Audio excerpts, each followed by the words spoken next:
c'est important, vous avez 4 points cardinaux. Oui. L'Est, l'Ouest, le Nord, le Sud.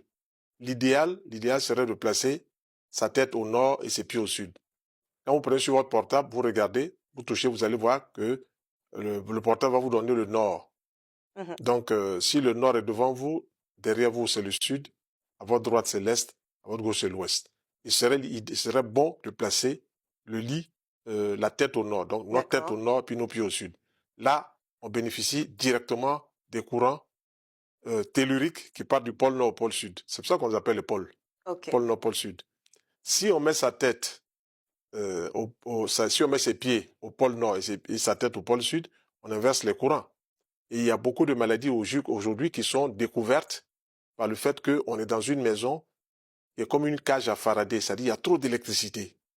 J'ai vu cet ami-là qui est venu me voir et me dit « Je ne dors pas ». Mais il n'a pas dit dans quelle maison il dormait. Là où il se couchait, il y avait au moins 4 appareils qu'on appelle d'ordinateurs. Il travaillait, voilà, qui étaient branchés. Mhm. Et tous ces ordinateurs dégageaient des ondes électromagnétiques qui n'étaient pas bonnes pour lui. D'accord. Donc, quand il a fini d'utiliser ces appareils, l'idéal serait qu'il débranche les appareils.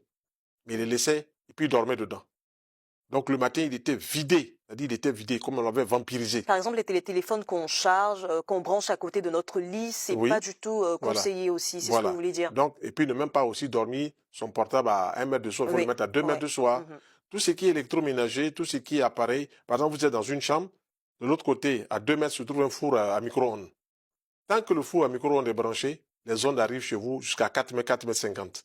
Donc, vous voyez, on bénéficie négativement des ondes électromagnétiques qui vont nous épuiser sur le plan énergétique. Ouais. Donc ça, il faut tenir compte d'abord pour bien dormir. Dans le fait de se réveiller fatigué, très souvent, on n'en sait pas vraiment les causes, mais ce sont ces petites choses-là qui nous ont pompé toute notre énergie. Effectivement. D'accord. Docteur, ma question, c'est est-ce que vous avez déjà demandé ce que vous feriez si vous n'aviez pas emprunté la voie de la santé naturelle? Qu'est-ce que vous feriez? J'ai été formé à l'école dentaire française. D'accord. La prothèse, les bridges, tout ça, j'ai été formé.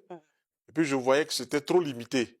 Jamais je voulais travailler sur les dents. J'ai passé 3 ans à étudier la prothèse dentaire, à pratiquer, fabriquer des modèles et tout ça. Puis je me suis dit non, Félix, c'est pas ta voie. Alors, il faut faire quelque chose. Comme la nature ne fait pas rencontrer les gens par hasard, on se rencontre parce qu'à un moment, on a besoin d'eux, puis ces personnes ont besoin de nous. Je suis tombé sur une dame très sympathique qui m'a dit, écoute Félix, fais la naturothérapie. Je dis, ah, naturothérapie, c'est quoi? Il dit, c'est la médecine naturelle qui a fait ses preuves scientifiquement. Il y a des écoles, étudie dedans et tu vas rendre service. Et aujourd'hui, je me rends compte qu'elle avait raison. Il y a 43 ans en arrière, de m'avoir mis sur la voie vraiment de la santé naturelle. Donc, cette voie me permet moi-même d'entretenir ma santé. C'est vrai, on déborde quelquefois, on a des erreurs qu'on fait, mais aujourd'hui, j'ai 67 ans, je gère tout ça, je suis pas fatigué. Je travaille de 8 heures du matin jusqu'à 20 heures, et quelquefois de 20 heures jusqu'à 22 heures, je donne cours. Vous êtes très endurant. Hein? Vous êtes très endurant. Voilà. Donc, il y a beaucoup d'énergie. Et je me rends compte même que fois mes collaborateurs me disent, mais le patron, il est là depuis le matin jusqu'à le soir, il n'est pas fatigué. Pendant que je travaille comme ça, assis, écrit, parler, j'ai plein de fruits dans mon bureau. Je mange 2 bananes, je mange une pomme, je mange une orange, je bois un pamplemousse, je mange une grappe de raisin. Quand j'ai besoin de plus d'énergie, j'achète des dattes de figues, je les mange avec la banane. Il y a plein d'énergie. Et là, le cerveau se réjouit parce que le cerveau trouve le carburant dont il a besoin, le bon glucose. Voilà. Si vous mangez que de la viande, c'est pas la viande qui nourrit le cerveau. Si vous mangez que du poisson, c'est pas le poisson qui nourrit le cerveau. Si vous mangez que du riz, de l'igname, c'est la charpente. Les protéines, c'est la charpente. Maintenant, il faut encore diversifier protéines animales puis protéines végétales. Alors c'est vraiment très très intéressant. Oui. Mais est-ce que vous vous êtes demandé ce que vous auriez fait si vous n'aviez pas choisi la voie de la naturothérapie? Qu'est-ce que vous auriez fait? Il y avait l'allemand qui m'intéressait, puisque j'ai fait l'allemand de la 4e à la terminale. L'anglais m'intéressait. J'ai voyagé en Allemagne, j'ai voyagé en Angleterre, donc j'ai étudié l'allemand et je me débrouillais bien. Je me suis dit, je vais faire interprétariat. Je voulais faire les 2 langues. Et puis, chemin faisant, je me suis dit non, c'est bon, mais on va faire autre chose. Donc, pendant 3 ans, j'étais sur des voies, mais c'était pas celle que je voulais. Et puis, la nature a voulu que je me retrouve devant cette dame On se retrouve dans un club de recherche, d'échange, de spiritualité, tout ça. Puis elle me dit, fais la naturothérapie.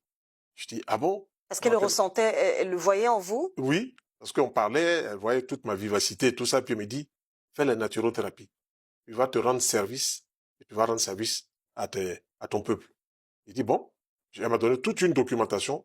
J'ai passé une semaine à lire. Je suis venu la voir, j'ai dit, mais dis donc, c'est extraordinaire, c'est nouveau, c'est vraiment alléchant. Et puis voilà les écoles. Ces écoles sont dirigées par des biologistes, sont dirigées par des médecins qui, eux, à un moment de leur vie, ont rencontré des difficultés sur le plan santé. Et puis, ils n'ont pas trouvé des solutions en médecine des hôpitaux. Ils sont allés chercher du côté de l'Angleterre, ils sont allés chercher du côté des États-Unis. Là-bas, il y a des grandes écoles. Avant que maintenant, à partir de 1960, maintenant, les écoles ont commencé à s'installer en France. Et c'est à partir de là qu'ils ont créé donc le concept de naturothérapie. Quand ils sont partis, ils ont appris quoi? L'alimentation, sous tous ses angles. Les plantes médicinales, les essences de plantes, les techniques manuelles, les couleurs, la musique. La musique, c'est pas la musique ordinaire.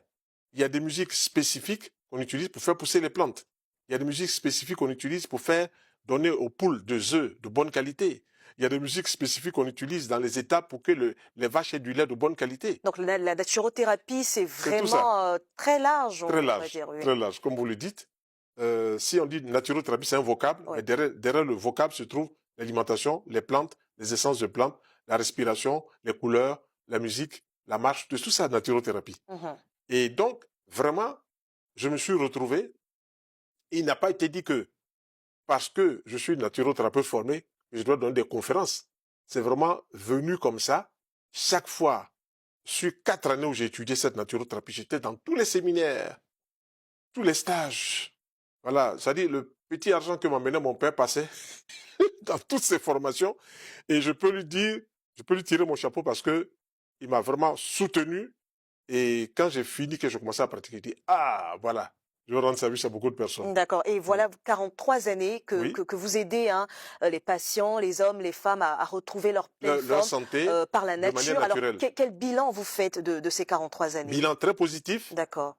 Je vais vous donner par exemple l'exemple d'une dame qui était venue me voir, elle me voyait dans une des télévisions de la place. Et puis je parlais d'une plante qu'on appelle le clou de girofle. Vous connaissez certainement. Elle me dit, docteur Aka, je viens de t'écouter. J'ai fait 2 grossesses où j'ai accouché par césarienne. Mais pourtant, la tête était présentée face au col. Qu'est-ce que tu peux faire? Je dis, moi, si la tête est présentée, tu vas manger, comme tu es dans la semaine où tu dois accoucher, tu vas manger des fruits, des légumes. Donc, tu vas revitaliser ton corps, tu vas dilater le col. Et puis, tu vas boire du clou de girofle, un verre pendant toutes les 3 heures. Donc, une cuillère à café de clou de girofle dans un verre d'eau chaude. Tu laisses tremper 15 minutes, tu bois toutes les 3 heures. Au bout du 3e jour, le col s'est ouvert. Donc, la dame va là où elle se fait toujours accoucher. Là, ce n'est plus par césarienne, mais c'est pas directement par le col. Le col s'ouvre, elle accouche. Donc, le praticien qui la suit arrive, demande à la sage-femme, mais et la dame dit, mais viens d'accoucher. Il était tout étonné parce que lui, dans la démarche, il suit est bonne, c'est un gynéco. Mais il n'avait pas cette petite note-là que moi j'ai pour faire accoucher une dame naturellement. On voulait dire que là où la médecine moderne est limitée, vous arrivez à trouver des solutions. Oui, c'est-à-dire que limitée, elle, dans son approche. Dans son cas. Dans son approche, peut-être qu'elle n'a pas cette couverture-là, n'a pas cette approche,